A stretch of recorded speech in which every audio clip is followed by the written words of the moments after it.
Amém. Shalom a todos, boa noite. Me chamo Jaqueline. Estou aqui para estar ministrando a palavra do Senhor no Tropa de Elite e vou estar ministrando sobre Isaías 11, do 1 ao 3. Do tronco de Jessé sairá um rebento e das suas raízes um renovo.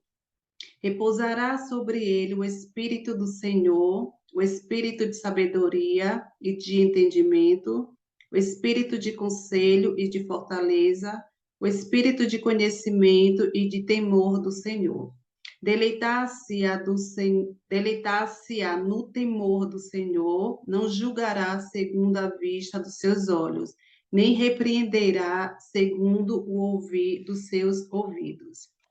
Para dar início, eu vou estar lendo também em Mateus 1, o 6 e o 7, que fala a linhagem real de Cristo, para dar continuidade no tema. Mateus 1, o 5. Salmão gerou Boaz, de Raabe, e Boaz gerou Obed, de Rute. Obed gerou a Jessé. Jessé gerou o rei Davi, e o rei Davi gerou a Salomão, daquele que foi mulher de Urias. Então, aqui a gente vê que Jesus já veio da linhagem de Jessé. Jessé que foi o pai do rei Davi. E também a gente vê a história de Boaz. A história de Ruth, que Ruth casou com Boaz. Boaz foi remidor, Boaz que foi remidor de Ruth. A gente vê o cuidado de Boaz com Ruth. Eu também comparo relação de Deus com as nossas vidas. Boaz teve o cuidado todo com Ruth até quando ele pagou o preço. Boaz, para casar com Ruth, ele teve que redimir. Comprou a propriedade de Noemi, então aí ele teve o direito de ser remidor para casar com Ruth. E aí eu vejo, durante esse tempo todo, eu vi o cuidado de Boaz com Ruth. Até quando eles se casaram e teve um filho, e aí começou a linhagem de Jesus. A mesma coisa que eu vejo Deus com as nossas vidas. Deus deu Jesus para morrer pelos nossos pecados. Ele redimiu as nossas vidas ali na cruz do Calvário e o cuidado, né? E também, além dele deu o seu filho Jesus para morrer ali na cruz do Calvário, além de Jesus veio aqui, ficou um tempo, depois retornou, está sentado à direita de Deus Pai Todo-Poderoso, mas ele foi e enviou o Espírito Santo para estar conosco todos os dias até a consumação dos séculos. Então, o Espírito Santo está conosco através de Jesus Cristo que enviou. E também quero ler em Isaías 9:6.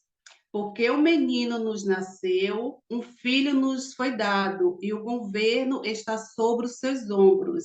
E ele será chamado Maravilhoso, Conselheiro, Deus Forte, Deus Poderoso, Pai Eterno e Príncipe da Paz. Então, Jesus, ele foi da linhagem do rei Davi. Aleluia, Jesus.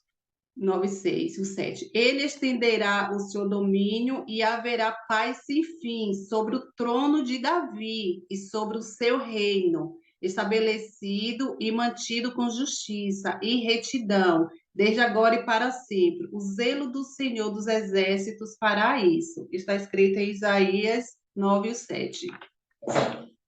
Que Jesus foi a continuidade do reino de Davi, da linhagem de Davi. E aqui tem o Isaías 11:12. Repousará sobre ele o Espírito do Senhor. Aqui está dizendo em Isaías, o Espírito Santo repousará.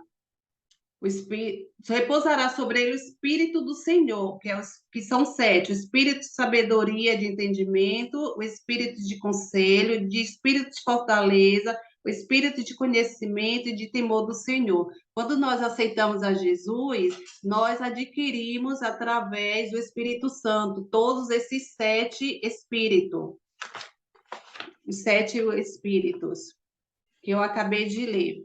E quero estar trazendo cada um pouquinho o desdobramento do Espírito Santo sobre cada um. O Espírito do Senhor é o próprio Espírito de Deus em nós. E quando nós aceitamos Jesus, nós já recebemos imediato o Espírito Santo. Então, nós temos esse Espírito de Deus em nós. É aquele que mantém a chama e a vida no nosso espírito, fazendo-nos existir e realizar a sua obra na terra. Com o Espírito Santo, podemos realizar o que Jesus realizou quando ele estava aqui no mundo. Ele falou que ele ia e nós ia realizar ainda mais do que ele realizou aqui, através do Espírito Santo. Em Isaías 61, está escrito: o Espírito do Senhor está sobre mim, porque o Senhor ungiu-me para levar boas novas aos pobres, enviou-me para cuidar dos que estão com o coração quebrantado, anunciar liberdade aos cativos e libertação das trevas aos prisioneiros. Então, nós temos que estar realizando tudo isso, porque o Espírito Santo está sobre nós. E ele nos faz sentir coragem, assim como a força e o poder de Deus, que também faz esses milagres, de também estar libertando e curando essas vidas que estão opressas aí no mundo. Então, é o nosso dever. 2, o espírito de sabedoria. A sabedoria é a arte de ser bem-sucedido, é ter a habilidade, a prudência, a graça, saber aplicar o conhecimento e o entendimento na palavra.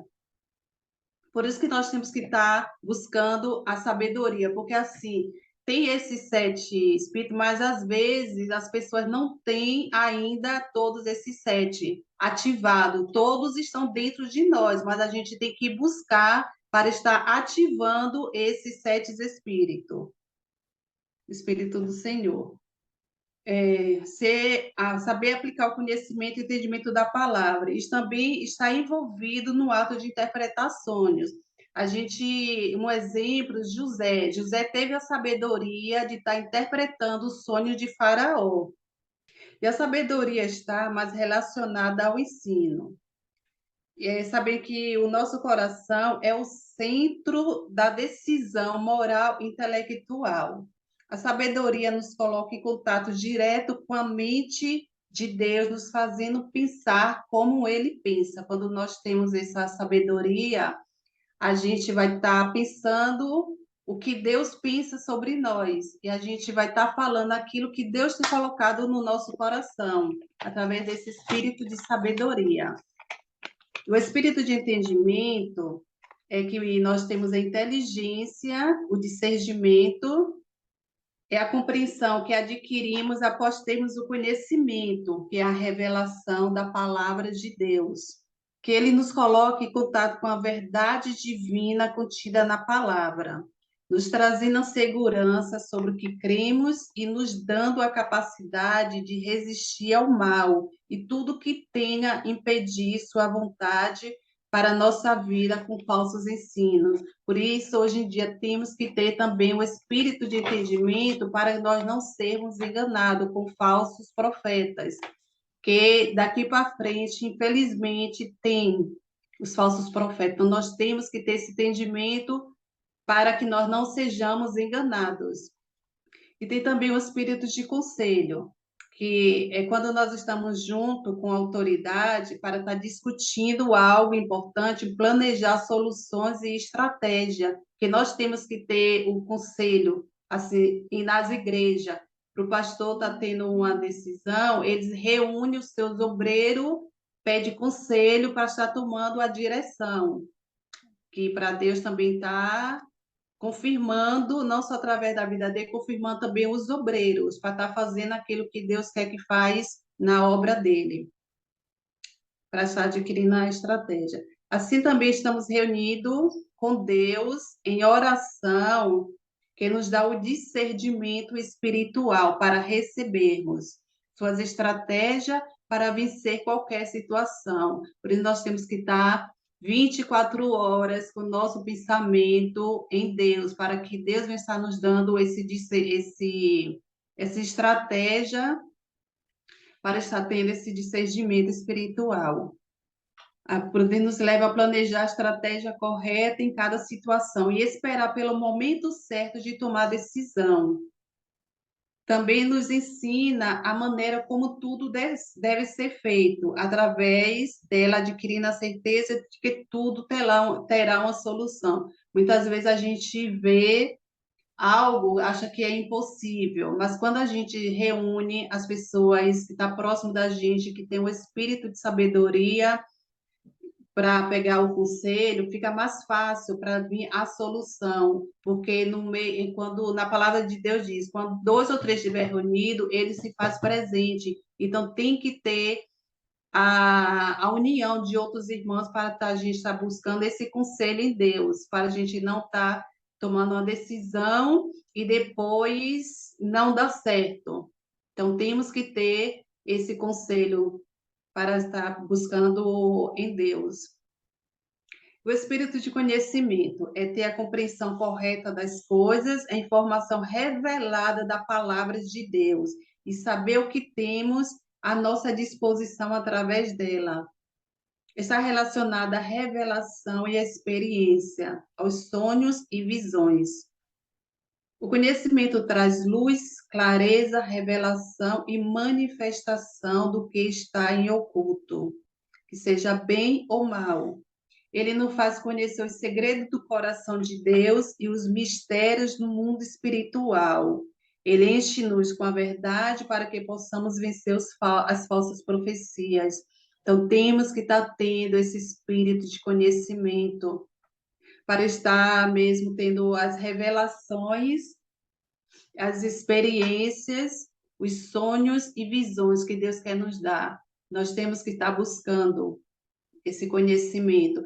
Até mesmo se a gente está conversando com alguém, Deus pode estar nos dando o que está em oculto através dessa pessoa. Deus pode estar nos dando esse conhecimento, a gente pode chegar e falar: ó, Deus está me mostrando isso, aquilo. Faz sentido para a pessoa saber também que Deus é com nós, porque muitas vezes a gente está no meio de pessoas e as pessoas não dão valor, as pessoas pensam que você é um nada.